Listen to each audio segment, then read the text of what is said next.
My players managed the game perfectly. You know, Dallas is a very good team, you know, but they've also become more of a direct team. And with 3 games in the week and them coming the altitude, we knew they were going to sit in large chunks of the game and look for a counterattack. So the patience that we had, at times it was a bit boring, but I could care less. You know, we knocked the ball around, got them running, tired them out a little bit, and looked to find gaps. So, you know, it's a credit to the players to realize that. I mean, we talked about it, but for them to actually do it, knowing that we would just really keep it in our half, was a great way to manage the game, and then things opened up. No, to be honest, no. All it meant was fresh legs were coming on, and very, you know, Urruti, you know, he's a pest up there, you know, for defenders. But again, we talked all week leading up to this about, you know, the way that they were going to play, the style of play, and I thought that the back line and the midfield together moved together, closed gaps for them, and won a lot of second balls. So obviously we had to be a bit sharper in the second half when they came on, but overall I think the guys were focused in a game that they were extremely tired.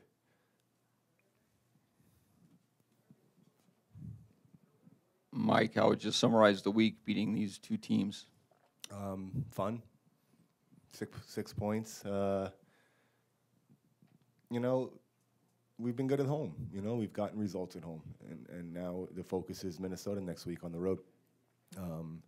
But any week that you could get 6 points, 2 wins in a row against a top team in the West on that day, it's special and it's a great feeling. But guys are already focusing on Minnesota. We were talking about it after the game. Guys were, you know, pumping each other up, saying now we have to bring this show on the road and get it done.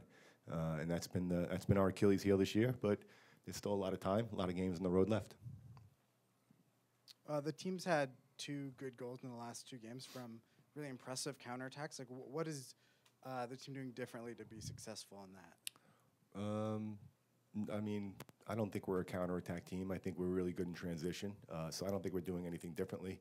I think, especially this year, a lot of teams come in and sit and look for opportunities that we overextend ourselves, and they have areas to counter us. And it's tough to break down teams like that.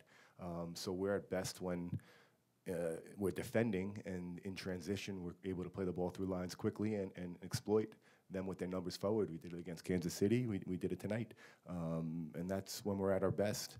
So I don't think it's anything really new. I just think it's opportunities that have presented themselves that we've taken advantage of. Mike, going back the last 5 or 6 weeks, do you feel like something's clicked for Bofo? Or was he just simply waiting for his shot? I'm just wondering, was it? I'm not ready to say something's clicked for Bofo, you know? What I will say is the chance was always there for him to take.